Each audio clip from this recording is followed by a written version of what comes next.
आ गया भारत का आसमानी प्रलय। चीन पाकिस्तान के एयर डिफेंस सिस्टम का होगा सर्वनाश। डीआरडीओ ने खोला अपना गुप्त पिटारा। Su-30 MKI फाइटर जेट बनेगा हाइपरसोनिक मिसाइल का लॉन्च पैड। 5 टन के महाविनाशक हथियार को हवा से दागने की तैयारी। दुनिया के रक्षा विशेषज्ञ हैरान परेशान। चीन का HQ-9 और अमेरिका का थियाड़ होगा बेकार। भारत के चक्रव्यूह में फंसेगा हर दुश्मन।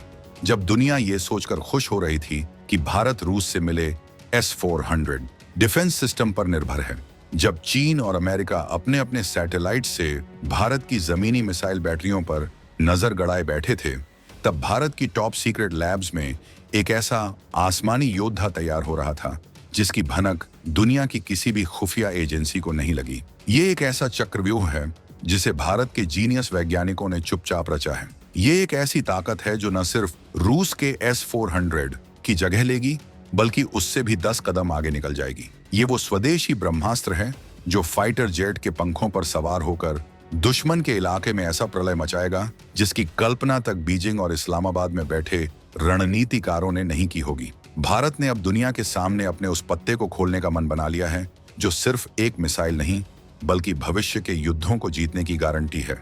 ये एक ऐसा गेम चेंजर हथियार है जो चीन और पाकिस्तान को बुरे सपने दिखाने वाला है। हम आपको बताएंगे इस धमाकेदार खबर की पूरी कहानी, तो बने रहिएगा वीडियो पर। और इस संबंध में आपके जो भी विचार हों कमेंट में लिखकर जरूर बताइएगा। तो चलिए उस राज से पर्दा उठाते हैं जिसने दुनिया की बड़ी बड़ी ताकतों की नींद उड़ा दी है। ये कोई विदेशी तकनीक नहीं, बल्कि डीआरडीओ के भारतीय वैज्ञानिकों के पसीने और दिमाग की उपज है। इस महा हथियार का नाम है प्रलय। जी हाँ, वही प्रलय टैक्टिकल बैलिस्टिक मिसाइल जिसने अपने जमीन परीक्षणों से ही दुश्मनों के दिलों में खौफ पैदा कर दिया था।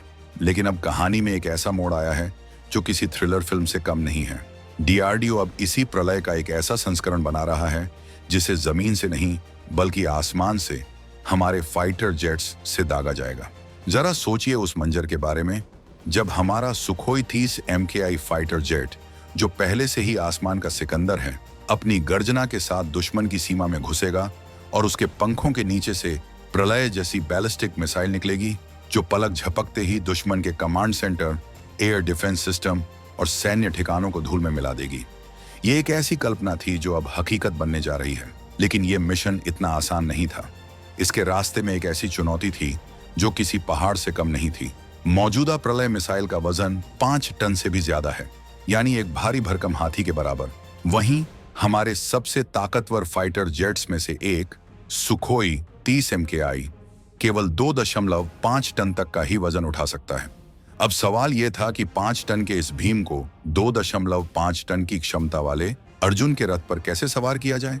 यहीं पर भारत के वैज्ञानिकों का असली कमाल शुरू होता है। डीआरडीओ ने इस असंभव को संभव बनाने का बीड़ा उठाया है। इस मिसाइल के वजन को कम करने और इसे एयर लॉन्च के लिए अनुकूल बनाने का महाअभियान शुरू हो चुका है।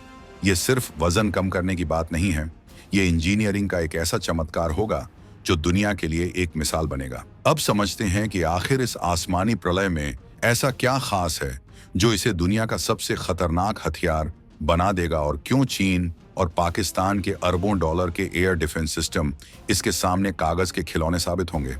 इसका राज छिपा है इसकी 3 सबसे बड़ी ताकतों में। पहली ताकत है इसकी क्वाजी बैलिस्टिक ट्रेजेक्टरी।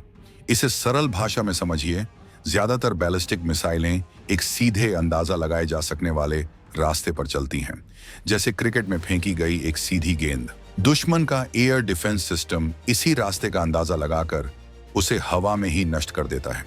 लेकिन प्रलय एक सीधी सादी गेंद नहीं है। ये एक ऐसी जादुई गेंद है जो हवा में अपना रास्ता बदल सकती है। ये सीधी नहीं, बल्कि टेढ़ी मेढ़ी नागिन की तरह लहराती हुई उड़ान भरती है। ये दुश्मन के रडार को ऐसा चकमा देती है कि जब तक वो समझ पाए कि मिसाइल कहां से आ रही है और कहां जाएगी, तब तक खेल खत्म हो चुका होता है। चीन का HQ-9 सिस्टम हो या अमेरिका का प्रसिद्ध थार्ड, ये सभी सिस्टम एक सीधे रास्ते पर आने वाली मिसाइलों को रोकने के लिए बने हैं। प्रलय की धोखेबाज उड़ान के सामने ये करोड़ों अरबों के सिस्टम पूरी तरह अंधे और लाचार हो जाएंगे।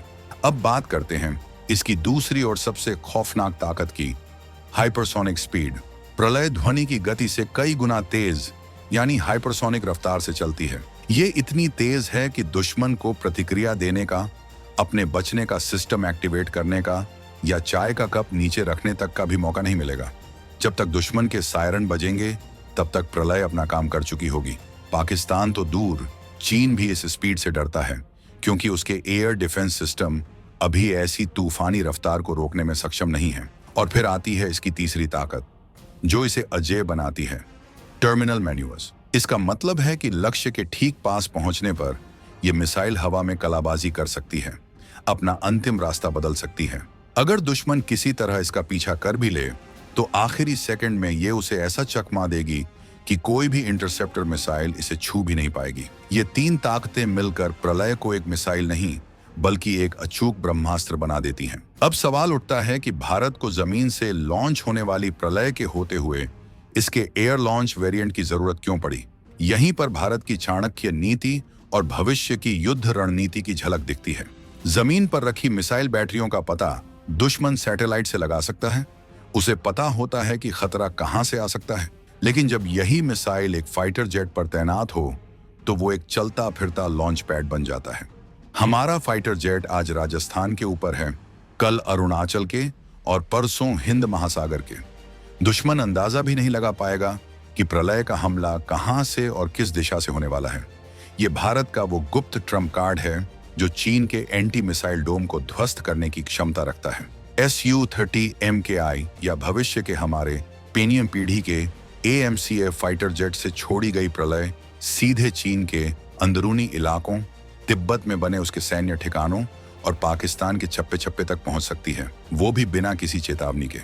इसके अलावा इसका डिजाइन भी बहुत धूर्त है। ये आकार में ब्रह्मोस से छोटी है, जिससे दुश्मन के रडार पर इसे पकड़ना और पहचानना लगभग नामुमकिन हो जाता है। चीन और पाकिस्तान के पास इस बात का कोई सटीक आकलन ही नहीं होगा कि उन पर हमला करने वाली चीज क्या है और उसकी ताकत कितनी है। यह भारत को एक डबल एडवांटेज देता है। अब हम दुश्मन पर दो मोर्चों से एक साथ हमला कर सकते हैं, जमीन से भी और आसमान से भी। यह एक ऐसा दोहरा प्रहार होगा जिससे दुनिया का कोई भी डिफेंस सिस्टम बच नहीं पाएगा। ये एक ऐसा स्ट्रैटेजिक बैलेंस चेंजर है जिसकी उम्मीद अमेरिका और चीन को भी नहीं थी। वो सोचते रहे कि भारत सिर्फ रक्षात्मक हथियारों पर निर्भर है, लेकिन उन्हें पता ही नहीं चला कि भारत चुपचाप भविष्य के युद्ध के लिए एक साइलेंट गेम चेंजर तैयार कर चुका है। कल्पना कीजिए भविष्य के युद्ध के मैदान की। साल 2030 के बाद भारत का अपना 5वीं पीढ़ी का स्टेल्थ फाइटर जेट AMCA, जो दुश्मन के रडार की पकड़ में नहीं आता, चुपचाप दुश्मन की सीमा में सैकड़ों किलोमीटर अंदर तक घुस जाता है। उसके अंदरूनी वेपन बे में एयर लॉन्च्ड प्रलय मिसाइल छिपी है। सही समय पर AMCA इस हाइपरसोनिक ब्रह्मास्त्र को लॉन्च करता है और खुद सुरक्षित वापस लौट आता है। प्रलय अपनी अकल्पनीय गति और चकमा देने वाली उड़ान से दुश्मन के सबसे सुरक्षित कमांड सेंटर या एयर डिफेंस स्टेशन को सेकंडों में नेस्तनाबूद कर देती है।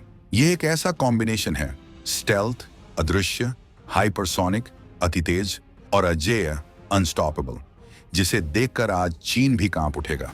यह सिर्फ एक हथियार का विकास नहीं है, यह नए भारत की सोच, उसकी क्षमता और उसकी आत्मनिर्भरता का प्रतीक है।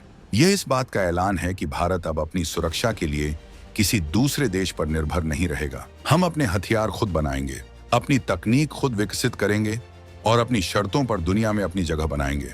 प्रलय का यह आसमानी अवतार सिर्फ एक मिसाइल नहीं बल्कि एक 140 करोड़ भारतीयों के आत्मविश्वास की उड़ान है। यह उस नए भारत की हुंकार है जो अब किसी से डरता नहीं बल्कि दुनिया को अपनी ताकत का लोहा मनवाता है। यह DRDO के उन गुमनाम नायकों को सलाम है जो दिन रात देश को सुरक्षित और शक्तिशाली बनाने में लगे हैं। प्रलय का विकास यह साबित करता है कि जब भारतीय चाहें तो वे कुछ भी हासिल कर सकते हैं, हर चुनौती को पार कर सकते हैं और हर असंभव को संभव बना सकते हैं। तो प्रलय का ये आसमानी अवतार भारत के रक्षा कवच में एक ऐसा हीरा है जो न केवल हमारी सीमाओं को अभेद्य बनाएगा बल्कि दुश्मनों को किसी भी दुस्साहस से पहले 1000 बार सोचने पर मजबूर कर देगा। सिर्फ एक मिसाइल नहीं, यह भारत की इच्छा शक्ति है, यह हमारा संकल्प है और यह हमारे दुश्मनों के लिए एक स्पष्ट संदेश है कि नया भारत अब चुप नहीं बैठेगा। आपको क्या लगता है, क्या प्रलय का यह आसमानी संस्करण भारत को चीन और अमेरिका के बराबर की सैन्य शक्ति बना देगा? और क्या यह हथियार हिंद महासागर से लेकर हिमालय तक भारत की बादशाहत को स्थापित करने में कामयाब होगा? अपनी राय कमेंट्स में जरूर बताइएगा।